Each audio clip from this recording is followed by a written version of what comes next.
Sure. Yeah, people who are deported without process and all that.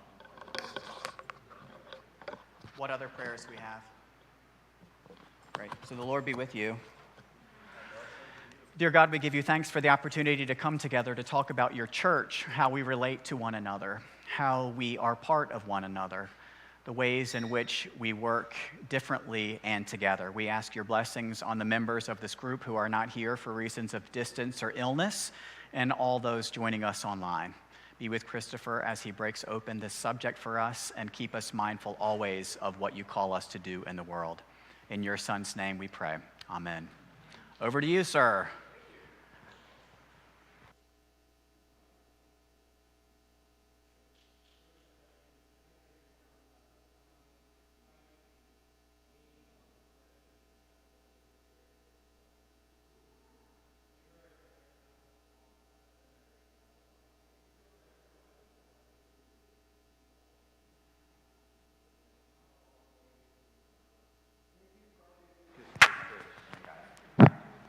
Was not. Okay, thank you. That was smooth, George. This, of course, is our dog Dakota. He has an eye issue, so he has to be near us to receive drops more regularly than is otherwise possible. He is one of the most churched dogs there is, so hopefully he'll behave and listen and learn something. So as I said, I'd like to talk about the question, what is church? And that's because it's such a fundamental question, and especially for anyone who's considering being received into the Episcopal Church, which is part of the worldwide Anglican Communion, or for anyone who's being baptized, for example. These are kind of questions that get at things. But for everyone else, the question never really goes away because there are lots and lots and lots of churches. And we have relations that are formal with some. We have some that are friendly but not formal with others. And ideally, we take a very humble approach to this. But in talking about church, there are some terms that come up a lot, typically in an Episcopal parish, and so I wanted to be sure that by the time we leave here today, we can have some general answers at least to 5 questions that I have listed here. The first is, what is ecclesiology, and do we have one? When I say we, I mean the Episcopal Church and the Anglican Communion, which is the worldwide fellowship of Anglican churches around the world.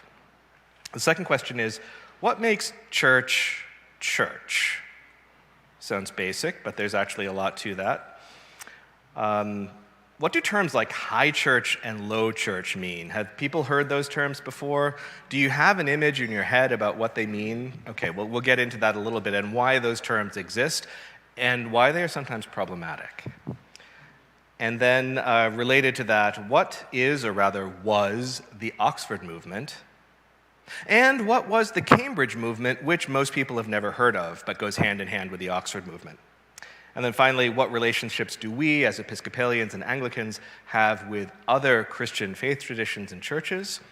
And those are the 5 questions that I think we should have some answers for today in our about 1 hour of time. Thank you to everyone joining online. Is that audio only? No? Okay, I don't know. And welcome. We're glad you're here.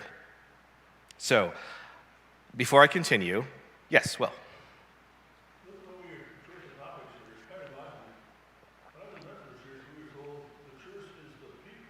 Mm-hmm.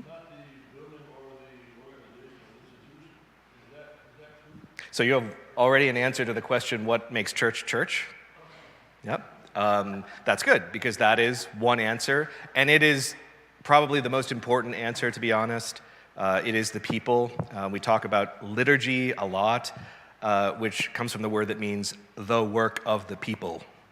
And so that's all of us. If you look in the catechism of the prayer book, which is an interesting thing to look at, it's buried in the back, barely anyone uses it, and fewer people know it even exists. But back there, you can get some very general answers that explain some of this. Among those would be, what are the orders of ministry? And the lay people are an order. And then the ordained bishops, priests, and deacons are also orders of ministry, but they're all the church. So, and a lot of this has to do with the way people have dealt politically and ecclesiologically with people in the church throughout history. And that's part of the reason I kind of wanted to talk about this. I thought it would be interesting to look at what exactly are we talking about here? What's important and what is not important? most especially? Okay, so those are the 5 questions. Before we even go there, I'd like to do the quickest ever Bible study with you and share something that I find one of the most important sayings in the Bible, at least for this topic, but really for any number of political, social, and ecclesiological topics. And that is this from the Gospel of John. In chapter 16, in the course of the discussion, so there are 7 I am metaphors in the Gospel of John. I am the bread of life, I am the vine, you're familiar with these. And one of them is I am the good shepherd.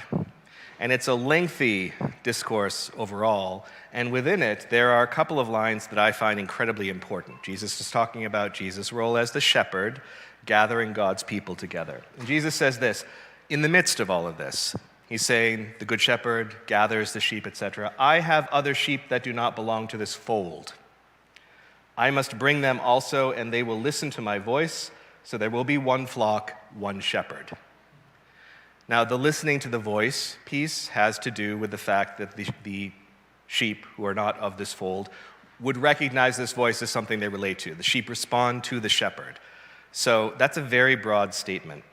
I brought, right here, I went looking for some commentary on this. There are lots of very, very doorstopper quality books that you can look to for questions like this, and there's basically a 2-page answer to what are they talking about here, and it comes down to the fact that nobody really knows. Which I think is important and good. There is speculation that Jesus is talking about the Gentile Christians as opposed to the Jews who were part of the original movement that he was in.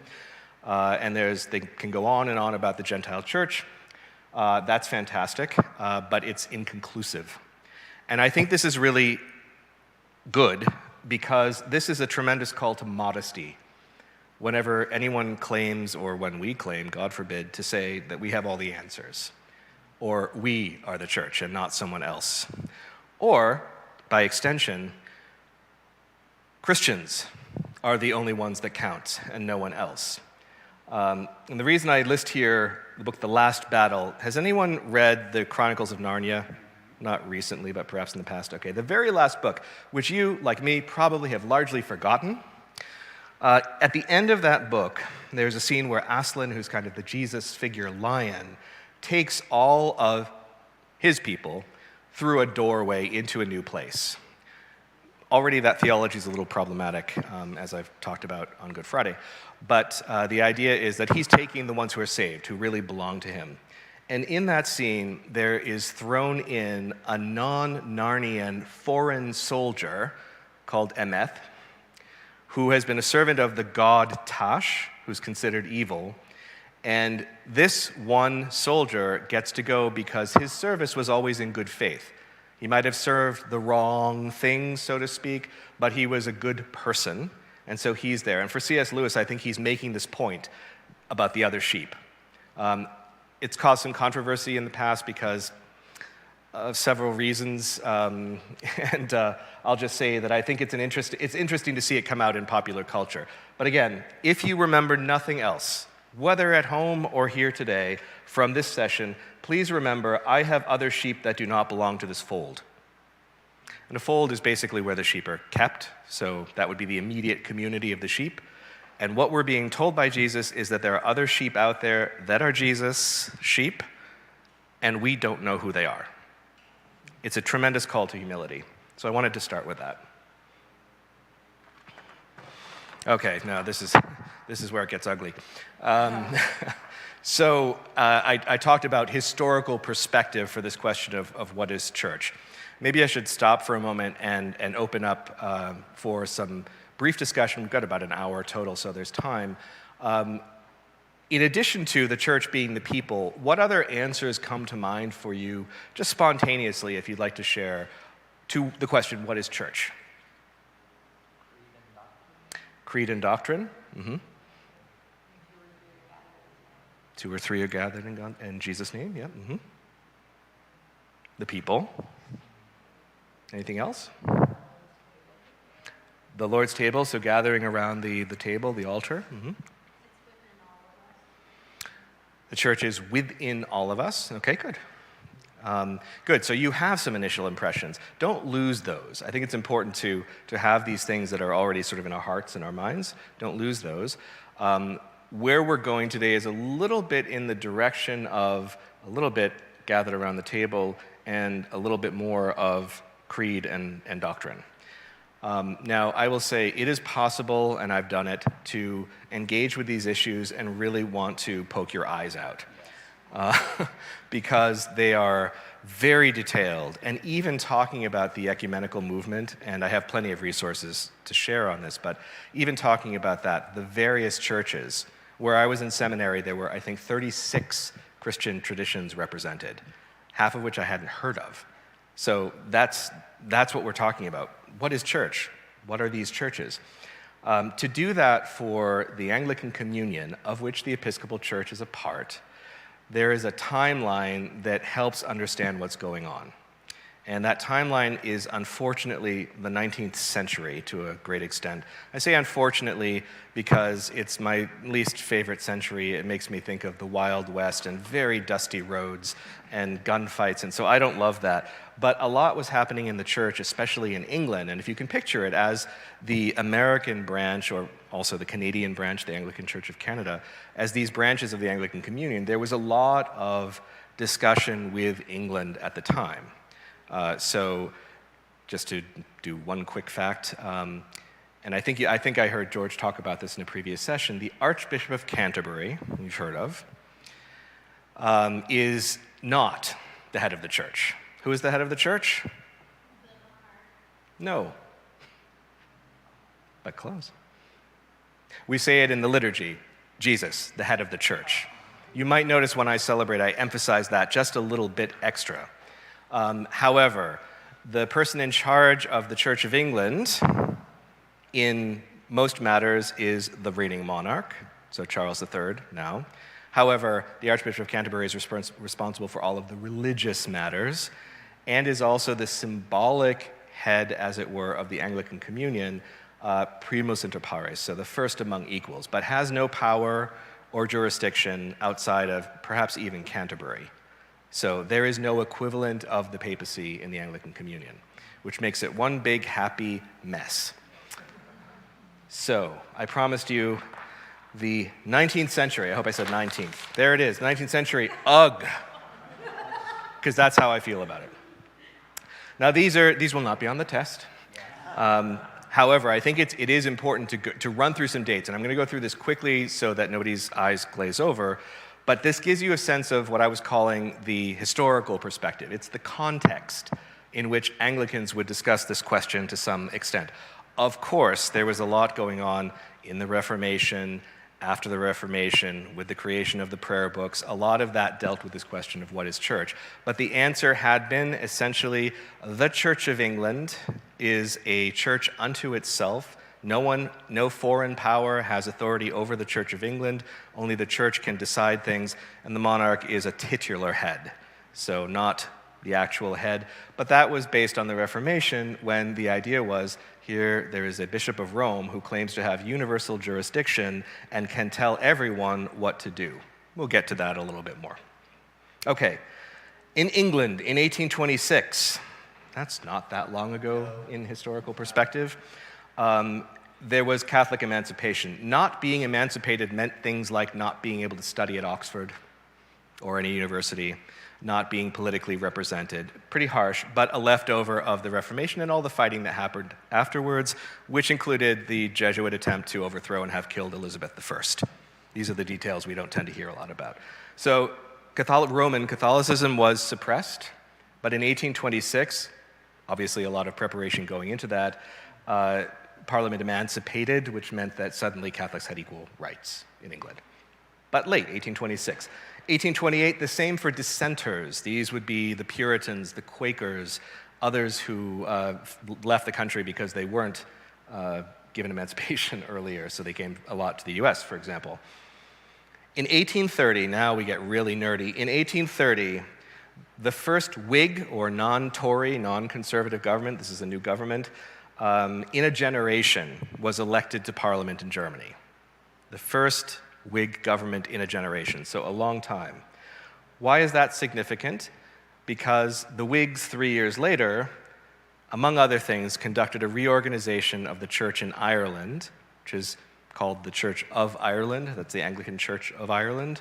At this time, still under jurisdiction of England. And what they did essentially as Parliament, the state, and not even a state in Ireland, but in London, reduced the number of dioceses from 22 to 12. They did a reorg of the Irish Church. And this caused a huge crisis for a number of members of the Church of England, because all of a sudden, the state, the monarch's state, was controlling things that were in the purview of the church. Huge crisis, which led to one really whopping sermon in Oxford called National Apostasy. This was Keble, Dr. Keble's sermon, given at Oxford at the church. There's a really prominent church at Oxford where important things happen, and it happened there. Forgotten St. Margaret's, St. Mary's? Anyway, right there. And in this, he said, the state has absolutely no right to control the church. Now, this is funny because the English Reformation, at least, was a lot about who gets to control the church, and the answer was the state, the king. So above the state, in a way. And here you have Christians, members of the Church of England, saying, this is too much. This is not what we mean by the state's protection of the church. This is saying the state gets to do things on its own. This 1833 sermon basically launched what is known now as the Oxford movement, a group of very spiritually engaged, super duper smart Oxonians, among them John Henry Newman, a name you would know. Who else would we have there? Keble and others you might not know. Pusey is another. And this was largely a spiritual movement. This was not about smells and bells. This is a movement that dealt with bringing spiritual life back to the church. Now, emerging from the 18th century, the church had been, we'll come to something about this word, but largely Protestantized. So if you've ever been, for example, to Old North Church in Boston, you see this sort of classic late 1600s, 1700s altar, the pulpit high above the altar. The altar's down here. That is a physical de-emphasis of the sacrament and a physical emphasis of the preaching and the word, which is one of those things they fought about in the Reformation. But it's visible. You can actually see it. And that's something good to know about because people were reacting to that and saying we've gone too far. We've lost sight of what they would call our Catholic heritage, which was since the 4th century, 5th century, the Christian heritage in England, which has its own difficult history. But they said we need to get back to our spiritual roots. Other movements along these lines were happening. Well, the Methodists emerged from such a movement, a spiritualizing movement, meant to say we need to get back to basics. We need to focus on what's important. This was basically saying the same thing within the Church of England. We need to focus on what is spiritually good. And there was a series of tracts. The members of the Oxford movement were sometimes called tractarians because they wrote these pamphlets called tracts. And we got up to, do I have it here? That comes later. Those tracts were called Tracts for the Times, and they were explaining this Oxford movement view of what needed to be done. So they're interesting sources. They'll tell you what these thinkers in Oxford thought needed to happen spiritually. They're not speaking, well, they are speaking as academics because they're totally academics, but they're also trying to regain the spirituality and a sense of Catholicism. Now, when I say Catholicism, I don't mean what we typically think of when we think of Catholicism, Roman Catholicism. What I mean is the definition of Vincent of Lerins from the 6th century, which was that Catholicism, or Catholic, is what was believed everywhere, always, by everyone. So there's this traditional definition of what is Catholic. If it is something that was believed in the earliest church, by everyone, carrying forward in all places, at all times. That's Catholicism. Which is why we pray for the universal Catholic Church, right? You remember that line in the Creed? It's reminding us of that story. the one holy Catholic and Apostolic Church. Question on semantics with that. Is that part of the reason why when it's in the creed, it's a lowercase c? Yes, precisely. Exactly. Good. Now it feels like Oxford. Yes, very much the case. And that plays a very significant role. Sidebar story about when I was a kid in Kennebunk. I got myself a St. Christopher medal at one point, which was, those things excited me. What a nerdy kid. And I took it to our priest at St. David's in Kennebunk, and I said, would you please bless this? And the way he would do those things, because I asked him a lot, would be to set them on the altar during the Eucharist, and they would be blessed throughout that process. And right before, or right after he had done the blessing, I looked on the back of the medal, and it said, I am a Catholic, please call a priest.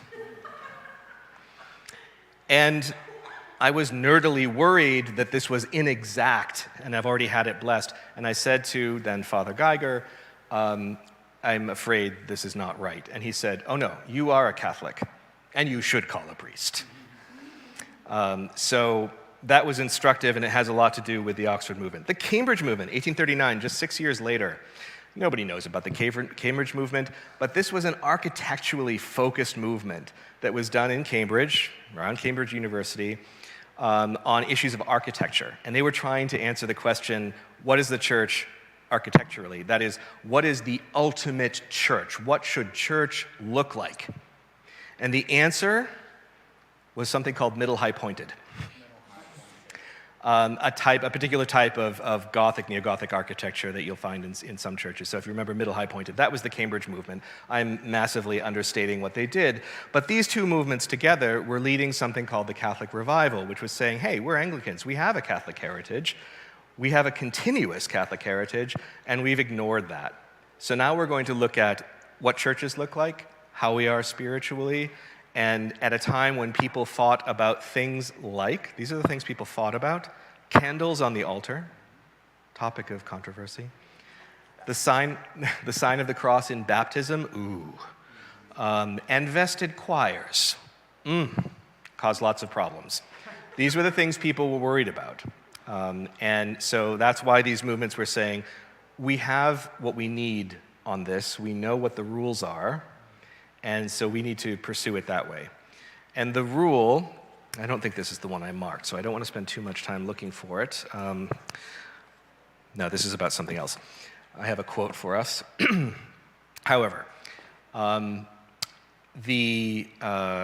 we'll move on. But we're still, unfortunately, in the 19th century, for the most part. Now, tract number 90, 1841. So we've gone from 1833 to 1841. This is by John Henry Newman. Tract 90 was an attempt to deal with the question of what is church, and he was basing this on the 39 articles, which are also unused and at the back of the prayer book. But these articles were Reformation-era articles where they were saying, what are our disagreements with Rome? And everyone else, in fact. What are our disagreements? And so there are 39, some one paragraph, some multiple paragraphs. You can read them.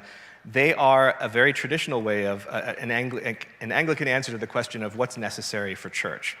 They become largely disused. We're in a completely different place now, ecumenically. There was some Calvinism involved in that. So Calvin and Luther played a significant role in the Reformation, even though the English Reformation was different. And so there were, sorry, lost the train of thought. 1841, Newman was trying to basically make an argument that these 39 articles were consistent with Catholic doctrine. It was considered a little overboard, like trying way too hard to square the pegs in the holes. And ultimately, John Henry Newman came to the conclusion that he just couldn't square all of these pegs in the holes, and he converted to Roman Catholicism. He was rewarded by being made a cardinal, because Rome always loves it when non-Catholics become Catholics, and if you go to St. Peter's in Rome, there are altars basically set up, memorials to Swedish princes and kings who became, or actually a queen, I think, who became Roman Catholics. So they really like it when people say they were right. And so he became a cardinal. Bless him.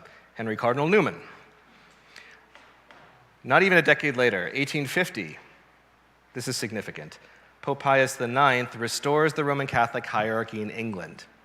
We are a long way from the 1550s, and here, 300 years later-ish, there has not been a Roman Catholic hierarchy, bishop, anything like that in England, because they weren't allowed. There was no emancipation. So there was representation, there were clergy, but there was no diocesan system. In 1850, after Catholic emancipation, this system was restored, not exactly as it had been. So the Archbishop, the London Archbishop of the Roman Catholic Church is the Archbishop of Westminster, not the Bishop of London. So the traditional English diocese remained, and alongside those came a new set of Roman Catholic dioceses, without a lot of love going on between these, because we're coming out of a very, very difficult period. All right, 1869, 19 years later, Vatican I. Does anyone know off the top of your head what happened at Vatican I? What was the thing that they decided, one of them? The infallibility of the Pope. It was pronounced at Vatican I that the Pope, when teaching from his cathedra, ex cathedra, from the chair, in this case the chair of Peter, when teaching, he will be guided by the Spirit and cannot be wrong. This was considered by many, many, many clergy especially to be very bad and very consequential. And so we're now in the 69 to 70 was Vatican I, that many years. And so this is out there now. So you have, just to sum up, you have a restored Catholic organization in England, big deal, hadn't been there for hundreds of years.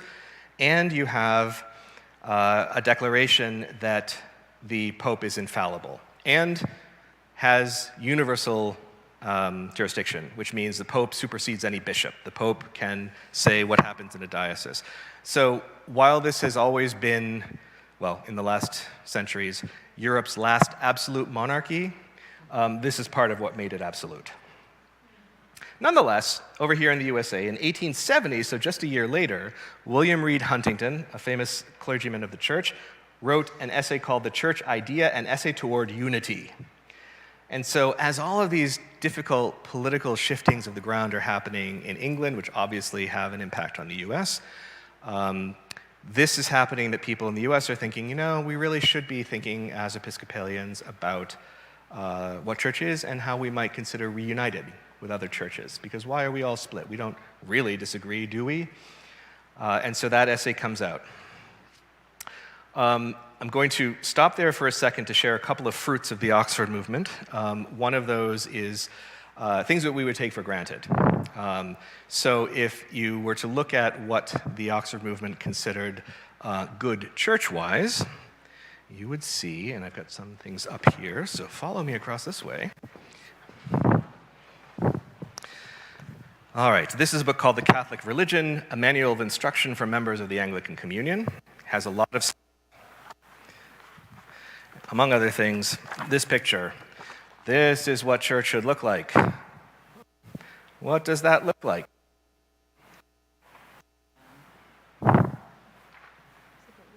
Looks like what we have. Out there, what you see. Sorry, come over here.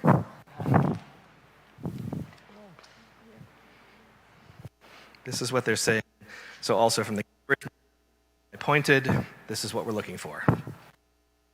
Looks like what's out there. And a little bit what's in here. And you see the altars on the wall, the high altar. And at the time, services were said facing liturgical east, which is always the direction of the altar. And so said with the back to the congregation. That's a familiar topic. And they really liked that in the Oxford movement. Now I'm going to share something from my copy of that, which is smaller and fun to use, where Vernon Staley shares some thoughts on what Protestant means. Does anyone know the origin of the word Protestant? Yes, it does. From the diet of the Holy Roman Empire, not worms. No, it's in my phone. Okay, good. Yeah, I look forward to that. Essentially, the Holy Roman Empire, which, as is famously known, was neither holy nor Roman nor an empire, but the Germanic part of Europe, had a conference on whether to allow Lutheran teachings. And those princes, and I think there were 14 of them, who said, no, we want to allow this, protested against the majority in something called the Protestatio, and said, we disagree. We think Lutheranism should be allowed to be taught. And so they became known as Protestants, those who protest. Now, these days, when you think of Protestant, what do you think of? Mainline Protestants? Not Catholic, not Orthodox. Thank you, exactly. But it's otherwise not very descriptive. If you say I'm a Protestant, what does that mean? Now, the Episcopal Church did for a long time have in its name in this country, well, the second official name, the Protestant Episcopal Church in the United States of America. This was to distinguish episcopal, which means governed by bishops, from everyone else who had bishops. Well, the Catholic and the Orthodox, essentially. So the Protestant Episcopal Church. That's really a term out there. But Vernon Staley, who wrote this very nice book, has this to say about that. The word Catholic means universal, whilst the word Protestant means making a protest. Protestant is a negative term and does not express positive belief of any kind.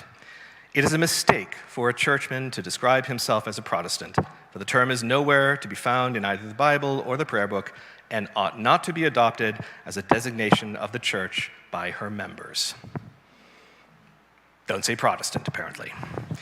So this kind of thing is interesting because you get these sensibilities of the times. Unfortunately, they're considered a bit dusty, but I find it super useful to have an answer to all of the questions about what are the causes of the Reformation, things like that. So I have a second copy of this book over there that you can see. No, it's over here now. It's this one. This is the same book. Can be had on Amazon, so it's a reprint. That's when you know it's old, because they've reprinted it and said, this is old, but we're bringing it back anyway. That's a little heartbreaking for me. They're really good sources. Oh yeah, look at that. It's like super big print. Okay, so Vernon Staley. All right, so we have all of this going on. We have some Anglicans in England running around saying, we are not Protestant. We don't say that. He was later, of course. But what do we have? So we've gone from the church idea, hey, let's all get back together. In 1896, back in Europe, Pope Leo XIII issues Apostolicae Curiae, which is essentially saying Anglican orders, your bishops, priests, and deacons, are not real. And they said they were not real because of intent. You don't say in your ordinal what you intend for people to be. Are they a priest? Are they a deacon? You don't say it. And you don't give them the instruments. You don't hand them a paten and say this. So these were largely the two arguments in this document. The bishops of Canterbury and York answered in 1897 in Sapios Officio and said, excellent, by this standard, no Christian orders anywhere are valid because these are new things. So that's a nerdy argument to have. Yes? I'm sorry, I need to use the bathroom there. Oh, there's one right in here. So, why might this argument be happening? It's been hundreds of years since the Reformation, and there are opinions on all sides about this. Because of an answer to the question would be what is happening culturally also outside of the church at the same time. Does that influence it? I'm going to parking lot that because that always plays a role, and it's big. However, here we have the restoration, where did I put it? The restoration of the Roman Catholic hierarchy in England. What a great way to attract members, to say, oh, yeah, those guys, they don't count. So at the very least, it introduces a kind of uncertainty into the discussion, and there's not much to be done about that. That's just the way it is. But the Anglican archbishops said, nah, that doesn't work because you're arguing against your own orders. So fast forwarding. Thanks be to God, we're out of the 19th century now. But the reason I brought us here into the 20th century, and I promise we're stopping with the dates at this point, is that in 1931, in this period between Vatican I and the 1930s, a substantial number of bishops and priests in German-speaking countries truly objected to the declaration of the infallibility of the Pope, and they didn't acknowledge it. And eventually, they became involved with a church in Holland, the Church of Utrecht, and which was considered valid by Rome, but disallowed. And they created what's become known as the Old Catholic Church. So it's a kind of a funny name, but it is essentially a Catholic Church that was separated from the Roman Catholic Church because of the Declaration of Infallibility, whose orders were considered valid but disallowed by Rome. And in the 1930s, based on this Bonn Agreement with the Old Catholics, the Anglican Communion churches entered into full communion with the Old Catholic churches. And since then, Old Catholic bishops have taken part in Anglican ordinations, which means their valid but disallowed orders flowed into the church. So there are people in the ecumenical movement who say this effect of the Old Catholic orders and a few other things means we need a new discussion. We can't just say they don't count. It doesn't work because they've received this.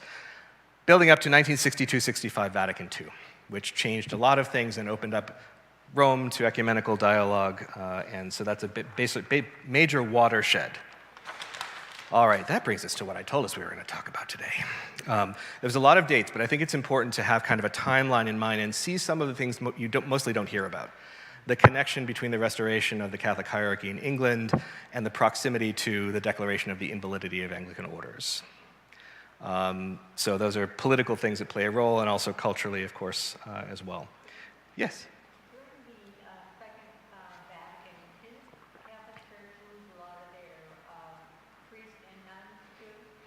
I don't know, actually. A lot of people objected to no longer having the Latin Mass. A number probably objected to the idea of an ecumenical movement because for decades and centuries they had operated under the understanding that extra ecclesiam nulla salus, there is no salvation outside the church, meaning the Catholic Church. So probably some were not happy. I did mean to say before about the Oxford movement impacting the US. Among other things, other results of the Oxford movement were the reintroduction of orders of nuns and monks.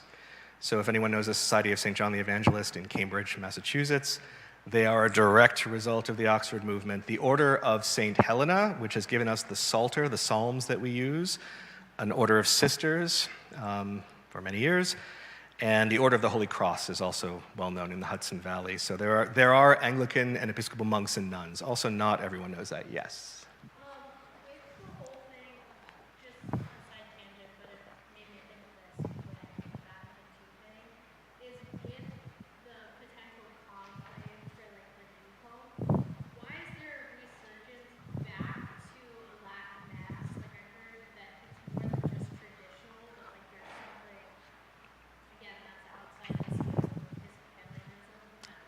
Well, you notice I keep hearing it and just wonder what the draw is to be researched back to Latin Mass. church people don't like change. So some of those are probably people who are like, we never should have done this in the first place. And the argument was not a terrible argument. It meant anywhere you went in the world, if you went to a Catholic church, you understood the liturgy. It was in Latin. And they would speak Latin, and some still do. Also, among younger people, there's an attraction, I think, to traditionalism, things that, because they no longer happen, seem mysterious. And so there's some of that going on. It is a good point. We are having this discussion in one of those rare historical moments, I can't even say a period, where there is no Bishop of Rome. The bishops of Rome notably took the title Pontifex Maximus, which was a title of the Roman Caesars, and applied it to Rome. Interesting as well. And so we're having this discussion at a moment where nobody knows what's about to happen with the Catholic Church. So will they elect an African pope, having said that that's where most of the growth is happening? That would likely be a fairly conservative pope, which would have interesting effects in the US and elsewhere. So it is fun to Vatican watch, I will say, because things happen because of what happens there. Okay, so does everyone have their copy of the, right, we're not going to belabor this too much. Does everyone have one? Chicago Lambeth Quadrilateral? I'll get you one. I have a question about, the first page of the 1800 events. Mm-hmm. At the very bottom, there was a date of 1942. Oh, yes, thank you. You skipped right over it. I did skip right over it. Yes. And I'm sad I skipped over that because it's especially fun. Thank you for noticing that. So you'll notice I brought in now C.S. Lewis twice. C.S. Lewis wrote in 1942 a book called The Screwtape Letters, which is the advice of a senior devil to a junior devil on how to tempt human beings and cause problems in the world. And one of his bits of advice, Screwtape to Wormwood, the junior devil, was to get people talking about high church and low church. That'll distract them from the point, they'll fight about it, and we win. So Lewis was making the point, essentially, that if we get too caught up in the issue of high church, low church, very liturgical churches that have the candles, sometimes the incense, etc., and churches that really don't, they're focused on the word, all of these are legitimate expressions of Christianity. And they're movements, they're called movements because people they want to emphasize something. Almost everything in religion, almost everything I could ever think of, is a result of some sort of priority. We prioritize this, and that makes all the rest happen. It's the same with movements. But thank you for asking that, because I thought it would be fun to note that he had said that. I was deeply depressed when I read Screwtape Letters and found that statement.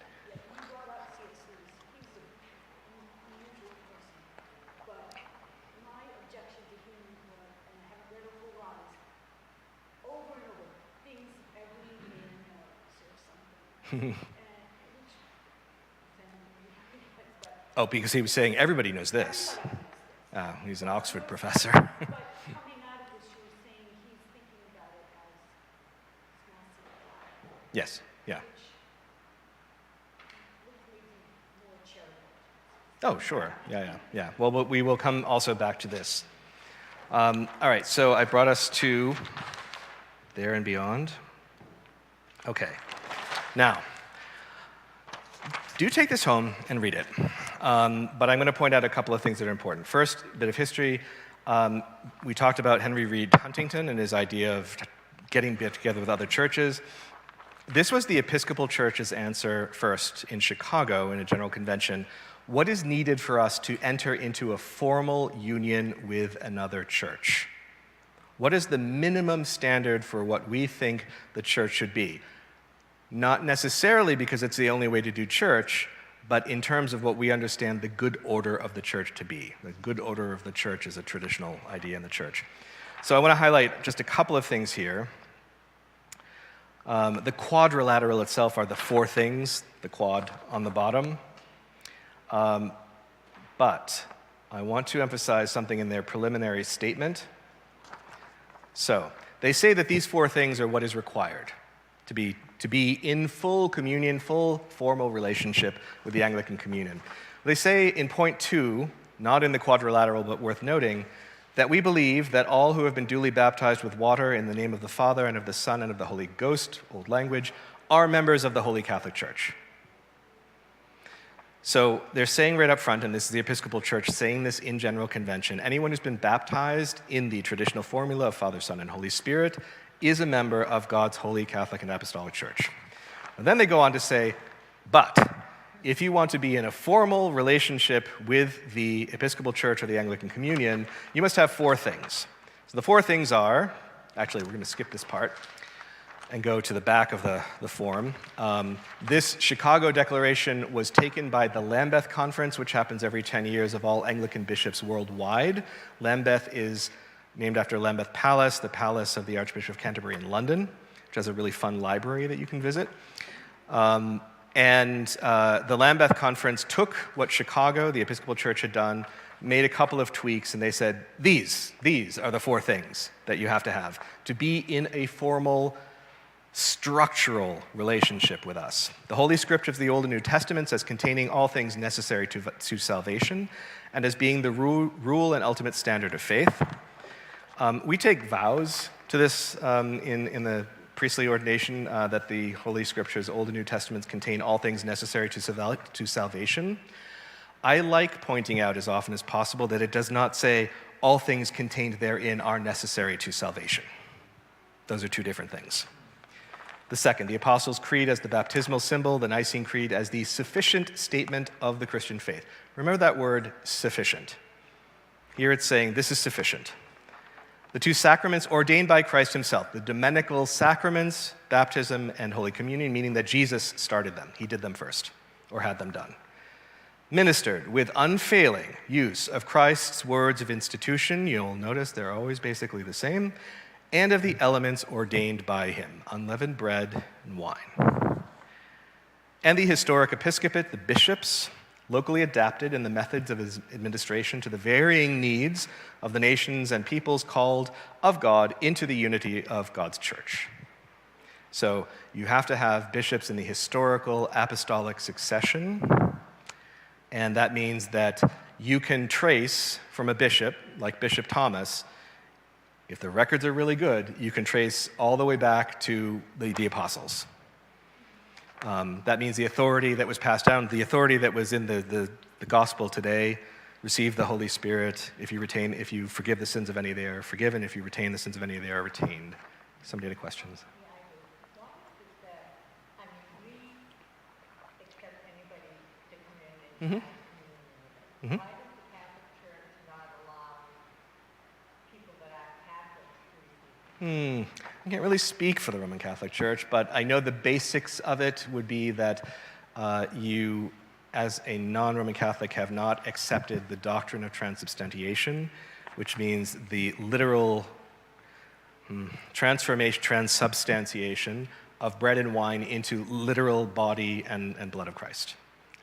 Now, one of the aspects of the ecumenical movement that's really important is that there have been all kinds of meetings on exactly issues like this. And the Roman Catholic Church and the Episcopal Church have an agreement on what the real presence of Christ in the Eucharist means.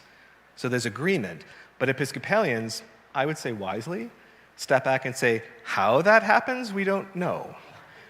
Just like certain priests in the Catholic No, it's a position of the Catholic Church. Church? Yeah.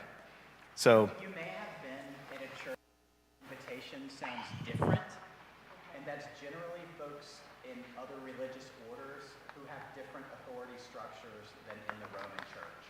So, for example, if you go to a Jesuit, a service led by a Jesuit or Franciscan, sometimes the language of invitation is different. Now, their vows, they have to come up with their own vows, but it's really an individual thing. The larger doctrine of the Catholic Church is that it's reserved for baptized Catholics who have made a confession. oh yes, you have to be in a state of grace. Yeah. That's the larger value. Sometimes other priests will make a different kind of invitation, and that's between them and the bishop, not a general statement of what the church is So I like. have an older lady that lives right next to me, and she can't drive anymore, so she doesn't go to church anymore. She's a Catholic. And I said, well, you can come with us anytime. You'll see our services are very different. She would be welcome here. She may not recognize it as authoritative. Why? In the 19th century, the Catholic Church declared Anglican orders null and void. Even though now, and I'll point this out now before I forget, there's this book, Anglicanism, Western Christian Tradition, which is worth a read on Amazon. This talks about those issues, old Catholic orders having been infused into Anglican orders and Roman Catholic ecumenists who say we have to have a new conversation because these are valid now.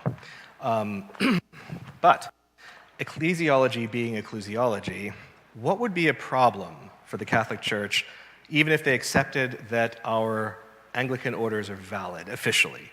Some simply do accept that. Others have argued it throughout history. What would be a problem? Ordination of women. Correct.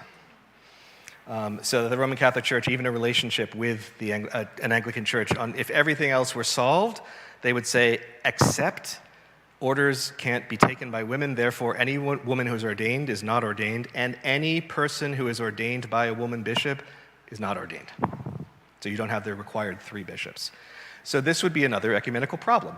If you want to have a book that will make you feel really good about being a thinking Anglican, then it's a book by Archbishop McAdoo of Ireland called Anglicans and Tradition and the Ordination of Women. I read that book and I wanted to cheer at the end because of his argument about what it means to say we are better than this and move on from there. Yes? Yes, yeah, I can do that. I can send them to George. Yep. Yes. The acknowledgement of married queer people, and also the fact of having openly ordained queer people. Oh, as additional problems for the cat. Yes, absolutely. Yeah. In fact, I read that somewhere.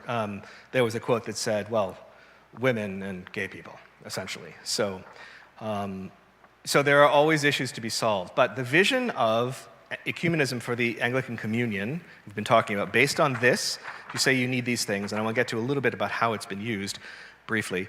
And the point is not all the history, that's just context. The point is, what is church, right? Only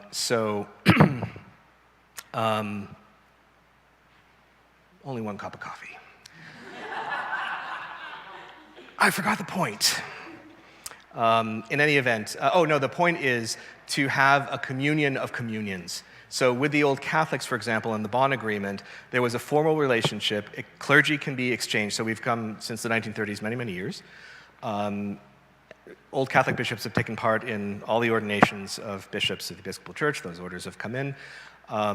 And so part of that agreement, the Bonn Agreement that we talked about before, mentioned anyway, was that the churches don't have to change themselves. And the churches don't have to recognize every doctrine that they have. They basically said, this is enough, this is enough. And so we have been in full communion with these old Catholic churches in Europe since the 1930s. Really, the point of this, although take it home and read it, it's worth it, is to say, so these are the rules, these 4 things, but I find it very interesting that at the beginning, not the most official version, because it's from the General Convention only, says that everyone who's baptized in the Trinitarian formula is a member of Christ's holy Catholic and Apostolic Church. So let's just stop there for a minute and say, what makes church?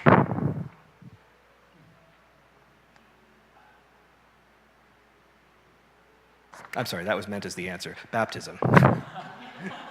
You're baptized in the Episcopal view, you are baptized into the Holy Catholic Church if you're baptized with a Trinitarian formula, which means that anyone coming in from any church where that's the case, that's why we welcome everyone to communion, you may receive communion, you're part of the same church, even though we don't have a structural bond in that same sense. Now, with whom do we have a structural bond? Shayna. Yes, ma'am.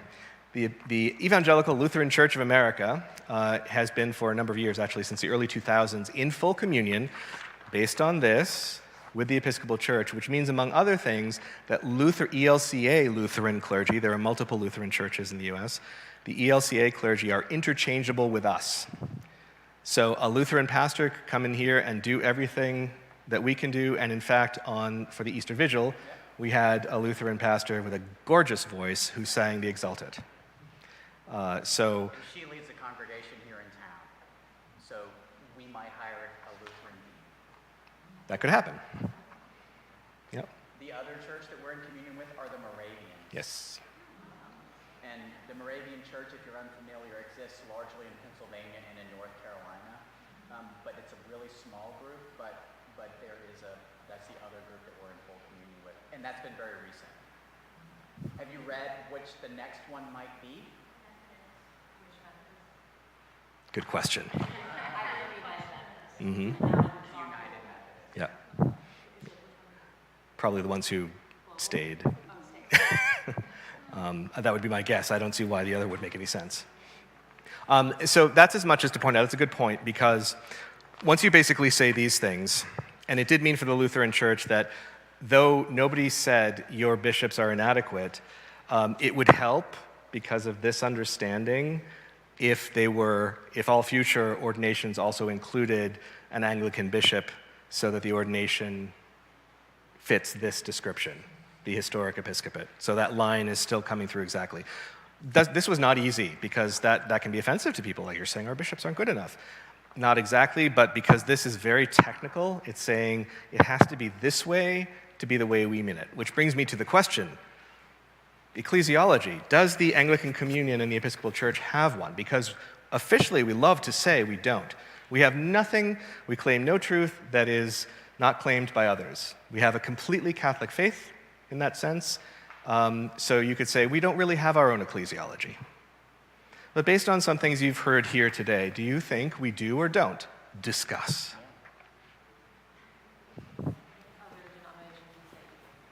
Yes, especially other denominations, because they look at this and they say, oh, you snobby Episcopalians, you love to say, oh no, we don't have our own ecclesiology, we simply are the Holy Catholic Church. But when you start saying things like, well, you have to have the historic episcopate, even though you're saying everyone baptized is part of the Holy Catholic Church, you're saying to be in a structural relationship for the good order of the church, you must have these things. That's the road to an Episcopal Anglican ecclesiology. There's an entire essay in the book about the quadrilateral that's over there, basically saying, by an Anglican bishop saying, of course we have an ecclesiology. This is ridiculous that we keep saying we don't. And it's just not a clear argument. It took a long time to reread it. And I thought, okay, the point is we do have one because of this sort of thing. So that's something to be aware of. Lots of Anglicans, Episcopalians love to say, oh no, we're not unique. We don't claim to be the church. We don't claim to be the only church. We don't have our own ecclesiology, therefore. But we do have things that define what the Anglican Communion thinks church would be. I have one final... Book of Common Prayer, for Yeah. example, right? If you think about like what unifies us, this idea that we have a book that tells us how to do it is we can use the Lutheran prayer book, right? That was part of our conversation, and yet we also use this other document as a way to kind of define our identity amongst each other. And it's familiar for us, but also not for other people at all. Yeah. What I did not intend to do today, so don't feel like we're cutting off unnaturally, I did not intend to get into the entire Call to Common Mission Concordat with the ELCA, which is a huge topic because it deals with all these things, all these points. What were points of agreement, disagreement? Google that, Call to Common Mission, and you can read about it. And I don't say that lightly. I think there are a lot of things that would be fun to Google and read more about that we simply don't have time to get to today here. But before I read the closing statement from one of our presiding bishops, any thoughts, questions, objections? I'm open to objections. Yes.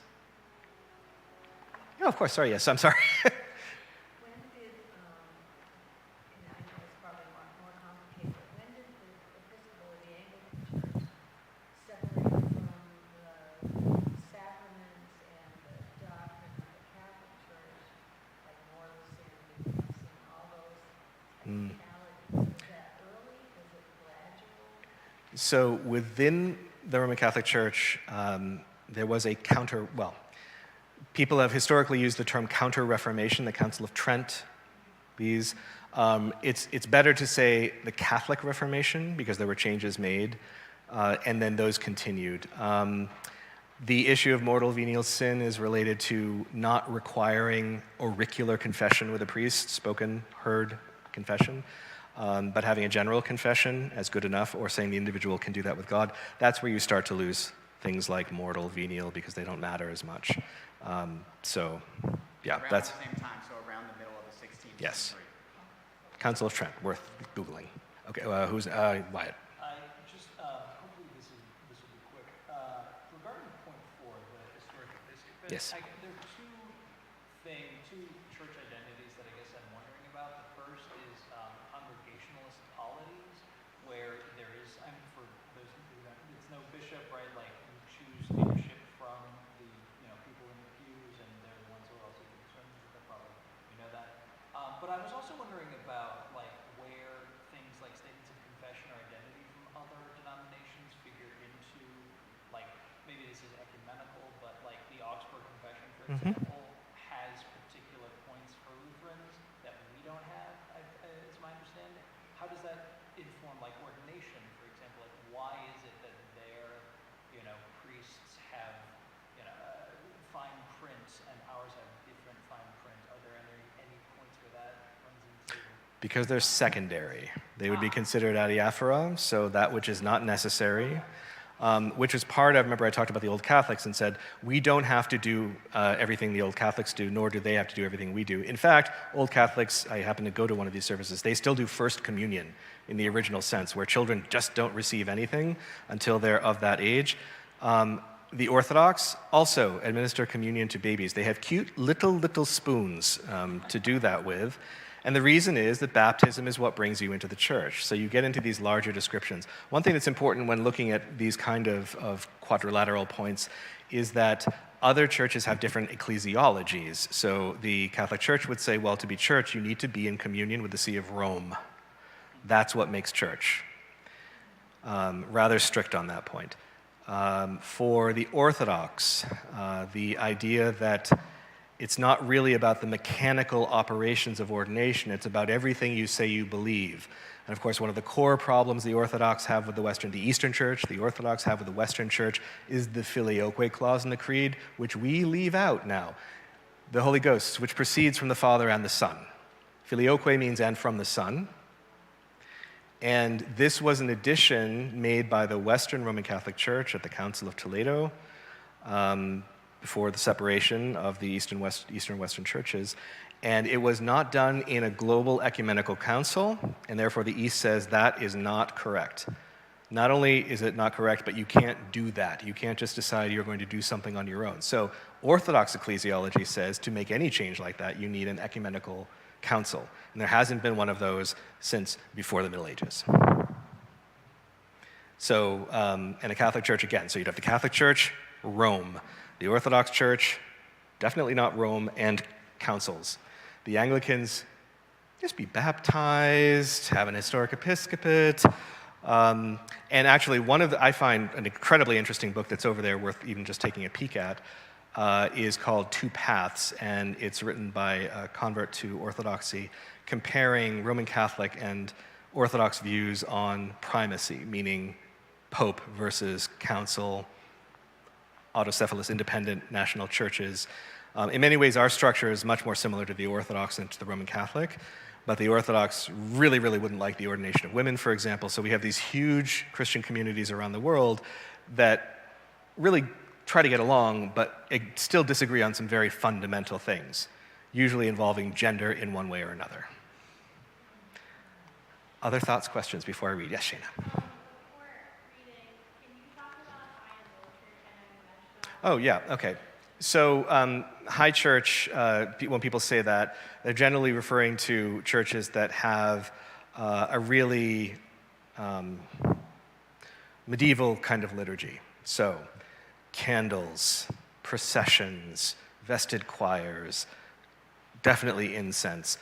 Part of the whole the high church issue is larger than this, but there was a movement called the Anglo-Catholic movement, which really took that to kind of an extreme. And actually, right over here on Congress Street, there's a former Anglo-Catholic church called Old St. Paul's. It's a former Episcopal church. While it was an Episcopal church, it was an Anglo-Catholic church. It called itself Old St. Paul's Anglo-Catholic Church. I went there as a junior high kid, again, super nerdy. I was at Levinsky's to buy clothes with my mom. I said I just wanted to go say hello to the priest. I crossed the street over to St. Paul's. I knocked on the rectory door. Father McElwain opened the door, looked down, there I was, and I said, I have a few questions about Marian apparitions. And he was like, come on in. So in any event, that is where you had what's called the Tridentine liturgy, so the liturgy of the Council of Trent, which is facing east, liturgical east, incense, everything that goes along with that, processions. The thing is, in the meantime, most of those things have been adopted. We have candles on our altar. We have a vested choir. We have processions. We chant things. What else makes us high churchish? You know, one of the things that's interesting also, in addition to the liturgical sensibility of high church, there's also, in my experience, and this may or may not be part of it, is there's more focus on the leadership of the priest as opposed to the congregation, right? The respect kind of given to the priesthood is different, right, in keeping with the ways in which the mysteries are held. So sometimes high church or Anglo-Catholic churches have a different relationship with their clergy. I often get fathered by people who come from that tradition. Oh, that's, Right. I mean, yeah, I grew up with that. That's what we said. Right. So, part of it is like the relational between us. So there's liturgical differences, and then there's also kind of relational difference between clergy and laity. Is that helpful for you all to hear that perspective? Yeah. And I always say the same thing when people ask what they should call me. And I say, you can call me whatever you like, but I prefer George. And that has to do with my experience growing up in the South, where our clergy were Mr., not Father. Right? My former boss, who's an Italian, calls me Don Christopher. I think that's cute. I grew up in a Catholic family, and I cannot ever remember hearing any of the elders saying anything but Father. No, same for me. I grew up in an Episcopal family. It was always, and that was in Kennebunk. Quick funny story. I used to mow the lawn for my 7th grade English teacher, and I was doing that once, and she had a guest in town who was from the Church of the Advent in Boston, which is one of these grand Anglo-Catholic churches still there, Beacon Hill. It's famous for this. Google that. And she was looking for a church to attend. And I said, well, St. David's is right down the street. And she said, and I'm a kid, right? She says, but is it a high church? And I said, well, we say Father. I knew what she meant, but I was looking for the right answer. And this is exactly what C.S. Lewis was talking about. If you get wrapped up in whether it's high church or not, or low church or not, you're missing the point. So I still feel a little bit bad for this person who would decide based on that, because whenever 2 or 3 are gathered, Jesus is there, right? Everyone baptized into the Holy Catholic Church is a member of the Holy Catholic Church. So, yeah, and we've talked a lot about high church because it's mostly where people live in their minds, I think, in the Episcopal Church. Low church means simply very, very, very stripped down. You would have sacraments, but you're not going to process with them. You might not even reserve them. We don't reserve there. But we don't talk about it a lot, but there's an expression, snake belly low. That's how some people have described the Diocese of Virginia, because you just have word and sacrament in the most basic way. You're not going to have a grand procession. You're probably never going to see incense. And we would vest in cassock and surplice as opposed to ours. And you would never see like a chasuble. Right? So the black cassock, black with the white over. surplice that makes you look like an angel. It's very different kind of vesting, which is an indication of those things. Now, the church that I grew up in was low church. We would process, but we would have, like many of us, communion once a month, as opposed to on a weekly basis. And the focus of the day was the sermon, not the sacrament. So it's, again, that sort of line between Reformed, not Reformed, meaning Catholic. That's the flip side of that, so, yeah. I feel like my also perspective of like high and low church, having been raised as CLCA Lutheran, is like the way the music is also structured along like with the liturgy, and it's interesting now being an Episcopalian and like going back and visiting every time I go home to see my parents, and it's like I can see a definite difference in how they become even lower in the sense of low and high, and a lot of times it's like there's certain aspects of it that get lost, where it's like it only seems like this little bit of time that's spent for the Eucharist, and then just the sermon, and that's it. That's the Reformation, word versus sacraments. Yes. It's definitely a spectrum. It's a spectrum, because I Yeah. brought my in-laws here at one point, and they were like, this is high church, and described Right. everyone as high church. I'm like, I don't think that's what they're doing. Right. In fact, the terms have more or less lost their meaning. Oh, absolutely. And then there was something you said about relational that I thought was interesting, because in a Catholic church, you'll see a lot of focus on the priest. And in a Baptist church, there is entire focus on the pastor. Right. And there seems to be a congregational something happening in the Between middle. those two, right? And it's a spectrum there where I mean, like I said, I grew up Methodist, where we rotate ministers about every 8 years. And the bishops decide that, Right. unlike ours. Right. Yeah. And then you've got, I don't know what you do in a Lutheran church. How long have you been a priest? It depends. I mean, I grew up, all my pastors growing up were there for like 10 plus years. Okay. So, And then there are churches that, I mean, some Methodist churches rotate every 4 years. It's like almost with the presidential elections. You just kind of rotate it around. So, but there's something